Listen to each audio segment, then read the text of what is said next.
जय हिंद, वंदे मातरम। स्वागत है आप सभी का गुरुजी वर्ल्ड एग्जाम स्टडी प्लेटफॉर्म में। राष्ट्र हित में शिक्षा, this Dheeraj Dwivedi from Guruji world. आज की है वीडियो सीटेट पर ऐसी प्रहार करने वाली वीडियो साबित होगी कि हूबहू वैसे ही प्रश्न एग्जाम में मिलेंगे जैसे एग्जाम के लिए हम आज 30 क्वेश्चन 30 कॉन्सेप्ट में पढ़ाने वाले हैं, वरना हमारा पढ़ाना बेकार और आपका पढ़ना बेकार। तो चलिए वीडियो स्टार्ट करते हैं। कंसंट्रेशन के साथ इस हिंदी पेडागोजी को पूरा खत्म करेंगे और आपको ये वीडियो के एंड में एक ऐसी एनर्जी महसूस कराएंगे कि आपने कभी उम्मीद नहीं करी होगी। चलिए, पहला क्वेश्चन आपके स्क्रीन पर है। अपना स्कोर कार्ड जरूर चेक करें कि 30 क्वेश्चन में क्या आप 16 से 17 स्कोर कर पा रहे हैं। पहला क्वेश्चन, भाषा शिक्षण की विधियां मुख्यतः किस पर निर्भर करनी चाहिए या करती हैं? 4 ऑप्शंस आपके स्क्रीन पर है। भाषा शिक्षण की विधियां क्या परीक्षा पद्धति पर, बच्चों का स्तर, आयु और प्रकरण पर, सी है समय अवधि पर, एंड लास्ट वन लक्ष्य भाषा पर। आंसर हमारा फर्स्ट का आंसर क्या चला जाएगा? बी फॉर ब्रिलियंट चला जाएगा।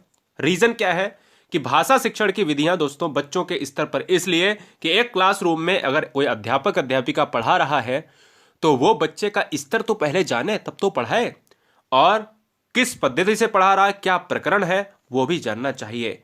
आयु पहले बच्चों का, स्तर जानना चाहिए कि वो किस क्लास का है। तो सबसे पहली तो नजर बी ऑप्शन पर जाएगी। कविता शिक्षण में कौन सा तत्व उसे गद्य से अलग करता है? बहुत आसान प्रश्न है, लेकिन गलत आप बहुत भर भर के करोगे इस क्वेश्चन को। देखिएगा दोस्तों, कविता शिक्षण में कौन सा तत्व उसे गद्य से अलग करता है, तो आंसर हमारा क्या जाएगा? ऑप्शन नंबर डी जाएगा। क्यों जाएगा?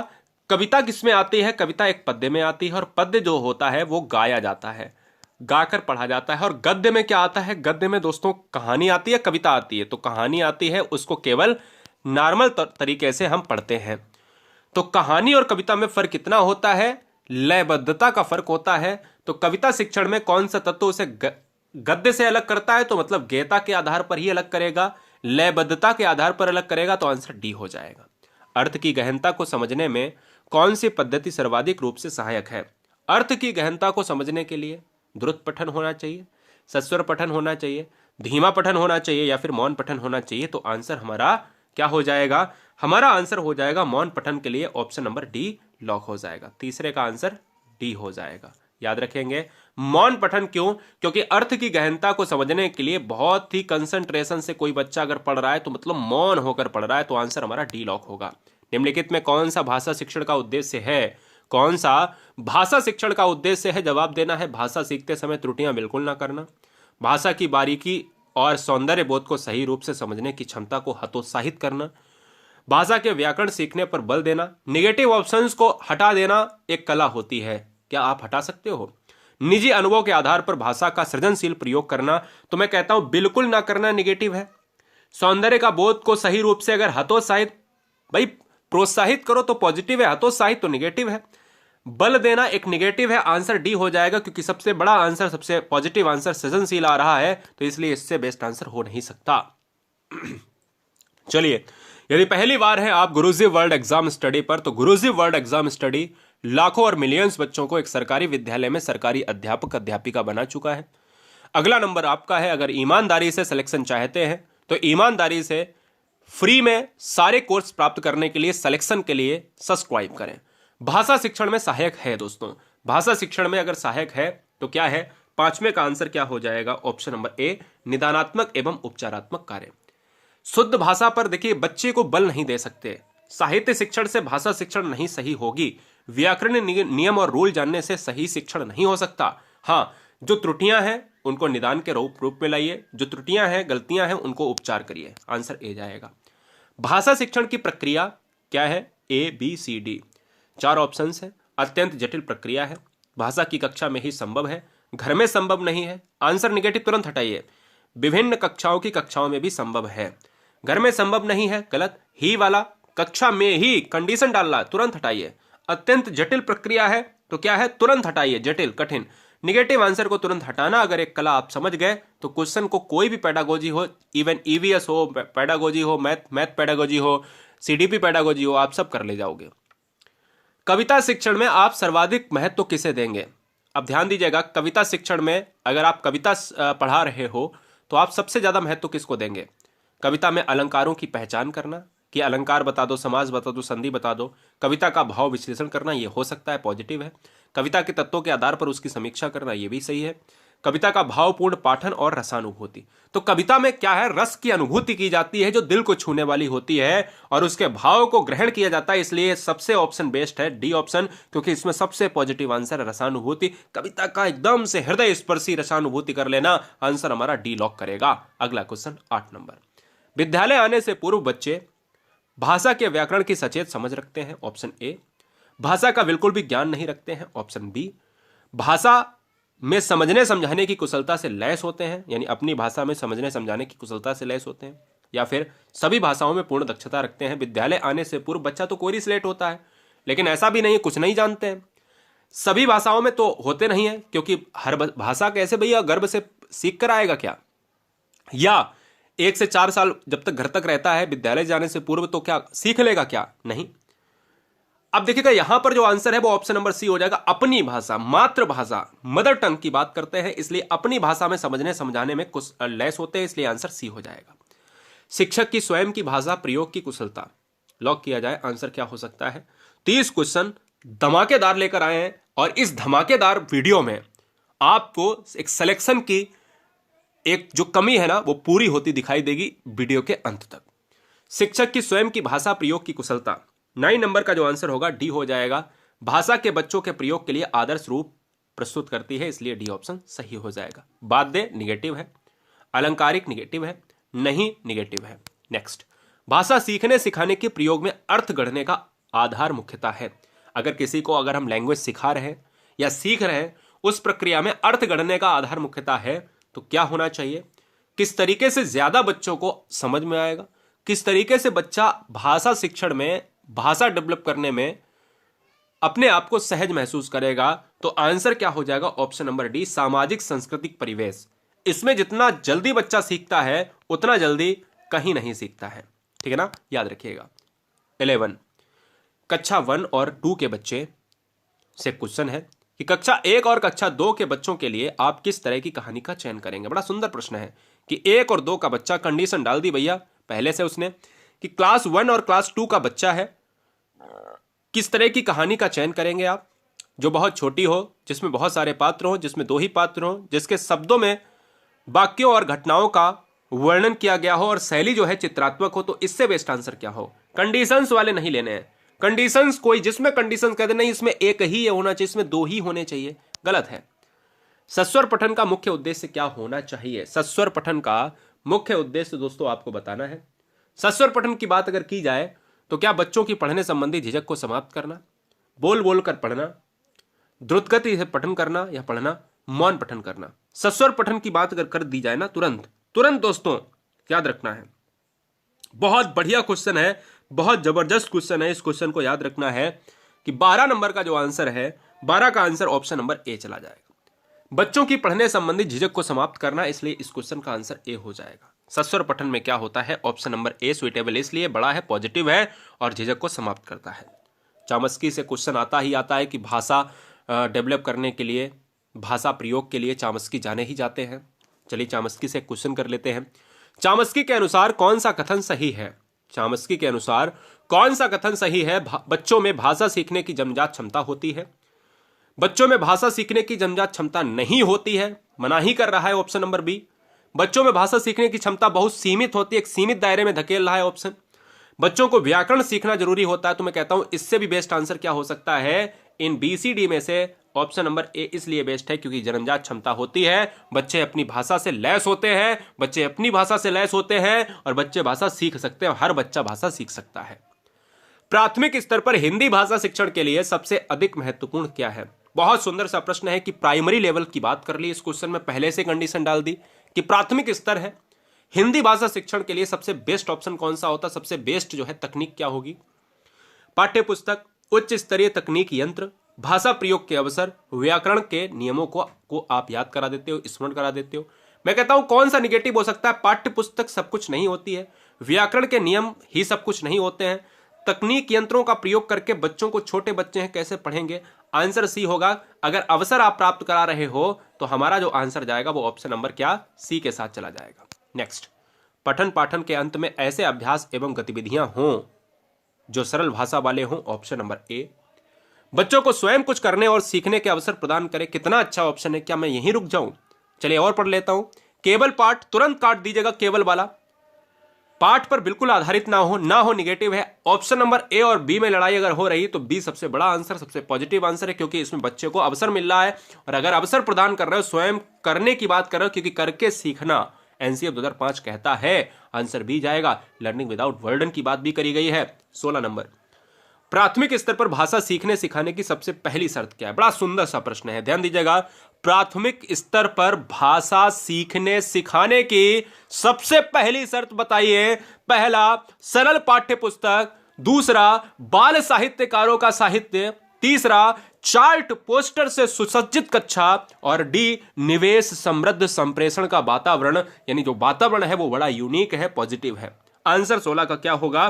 तो 16 का आंसर जाएगा, मैं कहता हूं, सिखाने की पहली शर्त आपको पूछी है। सिखाने की पहली शर्त पूछी है। तो दोस्तों मैं आपको बता दूं, यहां पर अगर क्वेश्चन में दोस्तों इस क्वेश्चन को विवादों में रखा जाता है। पहली बात बता दूं, इस क्वेश्चन को ऑप्शन नंबर ए और ऑप्शन नंबर डी को काफी विवादों में रखा जाता है, इसलिए बड़ा ध्यान से लगाना है। तो सीधी सी बात है कि अगर आप वातावरण दे रहे हो सही, तो फिर क्या दिक्कत है? क्या पाठ्य पुस्तक तो एक निगेटिव सेंस है भैया, ऑप्शन जाएगा डी के साथ। 17 नंबर पर आ जाइए फटाफट। बच्चों के भाषा विकास के लिए क्या जरूरी है? बहुत सुंदर प्रश्न है कि अगर आप भाषा को डेवलप करना चाहते हो तो बताइए कौन सा ऑप्शन जरूरी है। अनुकरण के लिए प्रोत्साहित कर दीजिए आप, भाषा प्रयोग के अवसर दे दीजिए, दोनों ऑप्शन क्लियर है, दोनों ऑप्शन पॉजिटिव है। साहित्य पढ़ने के लिए पुरस्कार दे दीजिए, टॉफी दे दी, कुछ भी दे दिया, किताब दे दी, पेन दे दिया, है ना। व्याकरण सीखने के लिए प्रोत्साहित करना। अब ऑप्शन तो हमारा देखिए, व्याकरण भैया नियमों पर आधारित होता है, इसलिए निगेटिव है। पुरस्कार देना ये सब निगेटिव है, दंड देना निगेटिव है। बच्चों को पुरस्कार देना ज्यादा गलत है। लेकिन क्या साहित्य पर पढ़ने के लिए पुरस्कार दिया जाना चाहिए? गलत है ना। आंसर हमारा ऑप्शन नंबर बी हो जाएगा, अनुकरण के लिए प्रोत्साहित करना और भाषा प्रयोग के लिए, क्योंकि हम भाषा विकास की बात कर रहे हैं। और जब हम भाषा विकास की बात कर रहे हैं तो भाषा प्रयोग के अवसर ही देंगे। आंसर बी लॉक हो जाएगा, इसलिए ध्यान देना है। 18 नंबर आपको और याद रखिएगा। चलिए 18 नंबर देखिए, भाषा के माध्यम से बच्चों का ज्ञान क्षेत्र में विस्तृत होता है। बच्चों का ज्ञान किस क्षेत्र में विस्तृत होता है? जिसमें सर्वाधिक योगदान है बाल साहित्य की पुस्तकों का, विभिन्न प्रकार की सांस्कृतिक गतिविधियों का, राष्ट्रीय समाचार पत्र और पत्रिकाओं का, विभिन्न प्रकार की कविताओं का। तो आंसर बेटा ऑप्शन नंबर ए इसलिए लॉक होगा। क्यों लॉक होगा? क्योंकि मध्यम, कौन सा ऐसा माध्यम बनता है कि जो बच्चों का ज्ञान बढ़ाता है, विस्तृत करता है। ध्यान दीजिएगा, विस्तृत केवल बाल साहित्य कर सकते हैं, छोटे बच्चे हैं, 1 2 3 4 स्टैंडर्ड, याद रखो दोस्तों। इसलिए राइट आंसर जाएगा ऑप्शन नंबर ए के साथ। अगला क्वेश्चन है 19 नंबर, बताइए, वे कथन जो आपसी व्यवहार में सामान्य रूप से प्रयुक्त होते हैं उन्हें क्या कहा जाता है? कमेंट किया जाए, बताइएगा इस क्वेश्चन का आंसर क्या हो सकता है। बहुत सुंदर सा प्रश्न है, आपको जवाब देना है, आंसर करना है। बताइए दोस्तों, वे कथन जो आपसी व्यवहार में सामान्य रूप से प्रयुक्त होते हैं उन्हें क्या कहा जाता है? तो उन्हें कहा जाता है अनौपचारिक कथन कहा जाता है, जिनकी कोई भी बाउंडेशन और कोई भी बैरियर ना हो। अगला क्वेश्चन 20 नंबर, तुरंत देखिएगा आंसर क्या होगा। प्राथमिक स्तर पर पढ़ाने वाली सुनीता, एक टीचर है जिसका नाम है सुनीता, अपनी कक्षा के बच्चों को प्रतिदिन एक कहानी पढ़कर सुनाती है और उस पर चर्चा करती है। आप इस कक्षा के बारे में क्या कहेंगे? एक प्राथमिक स्तर में पढ़ाने वाली जिसका नाम है सुनीता, एक अध्यापिका है, अपनी कक्षा के बच्चों को प्रतिदिन एक कहानी पढ़कर सुनाती भी है और उस पर चर्चा करती है। आप इसके बारे में क्या कहेंगे? सुनीता अपने शिक्षक प्रशिक्षण की रीतियों को निभा रही है, पढ़ने और मौखिक अभिव्यक्ति का विकास कर रही है। कहानी सुनाने से समय नष्ट हो रहा है, गलत तुरंत काट दीजिएगा। कहानी पर चर्चा भाषा विकास का अवरुद्ध, बिल्कुल अवरुद्ध का मतलब है रोकना, रुकावट, बैरियर। आंसर ए और आंसर बी ही हो सकता है। अगर इस क्वेश्चन को आप देखेंगे तो अगर ऑप्शन नंबर देखिएगा, बी सबसे बेस्ट आंसर हो सकता है। क्यों हो सकता है? क्योंकि मैं कह सकता हूं कि रीतियां निभाना और अभिव्यक्ति का विकास करना, सबसे बेस्ट आंसर बी जाएगा। भाई काम को करना क्या है? अभिव्यक्ति का विकास कर रहे हैं, वो भी लिखित और मौखिक दोनों। 22 आपके स्क्रीन पर है कि भाषा अर्जन क्षमता सिद्धांत से संबंधित है। एक क्वेश्चन मिस हुआ, कोई बात नहीं दोस्तों, आगे बढ़ेंगे। 22 नंबर देखेंगे, भाषा अर्जन क्षमता सिद्धांत से संबंधित है। कौन से सिद्धांत से संबंधित है तो मैं आपको बताता हूं किनके सिद्धांत से संबंधित है। चामस्की के सिद्धांत से। चामस्की कहते हैं भाषा बच्चे पहले से ही लैस होते हैं, बच्चों की एक अपनी भाषा होती है। चामस्की जाने जाते हैं भाषा शिक्षण के संबंधित तौर पर एक जनक के रूप में जाने जाते हैं। चलिए 23 नंबर से एक क्वेश्चन है, माया अक्सर शब्दों को लिखते समय अक्षरों को छोटा बड़ा लिखती है। माया एक बच्ची है, लिखती है, उनके बीच समान दूरी नहीं रख पाती है। माया संभवतः ऐसा करती है। दोस्तों आपको मैं बता दूं, एक ऐसा सीडीपी में विकार है, एक ऐसा हिंदी पेडागोजी में एक ऐसा हिंदी सीडीपी और ईवीएस पेडागोजी में विकार माना जाता है जिसको डिसलेक्सिया, डिस्ग्राफिया, डिस्मोर्फिया, डिस्थीमिया और कई नामों से जाना जाता है।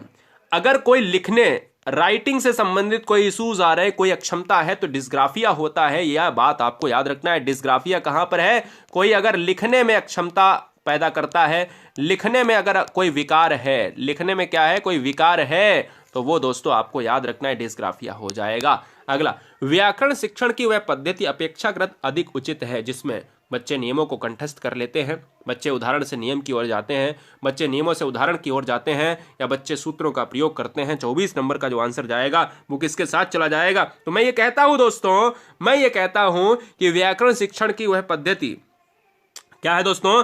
व्याकरण शिक्षण की वह पद्धति जिसमें अपेक्षाकृत अधिक उचित माना जाए। अगर 24 नंबर में यह पूछा जाए तो मैं ये कहता हूं कि बच्चे उदाहरण से नियम की तरफ जाते हैं, इसलिए इस क्वेश्चन का आंसर बी माना जाता है। ये बात दिमाग में बैठा लीजिएगा।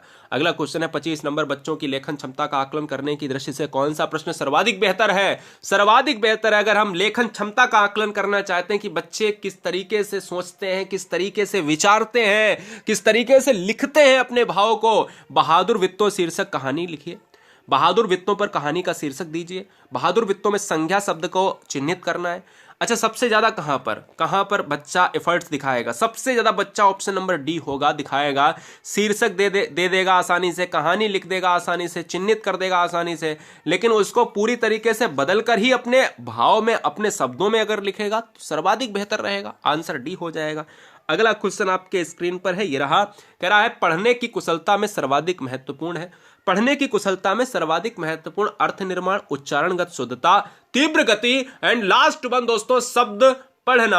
आंसर हमारा ऑप्शन नंबर ए हो जाएगा। अर्थ का निर्माण नहीं कर पा रहे हो, अर्थ को निर्मित नहीं कर पा रहे हो तो कैसे होगा? 27, संयुक्त परिवारों में बच्चों का भाषा विकास अपेक्षाकृत बेहतर होता है।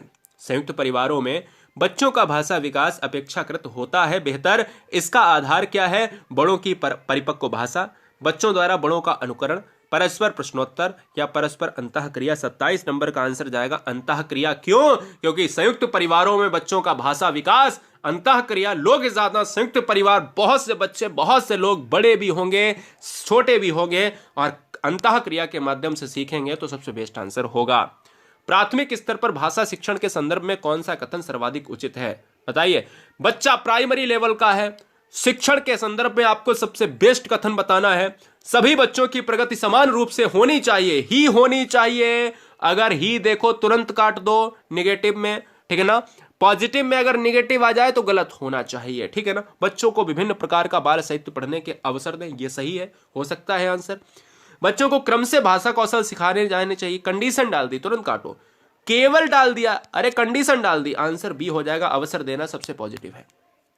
29 नंबर आपके स्क्रीन पर है, कह रहा पोर्टफोलियो मदद करता है। पोर्टफोलियो क्या होता है? पोर्टफोलियो बच्चों का लेखा जोखा होता है, जो बच्चा साल में प्रगति करता है।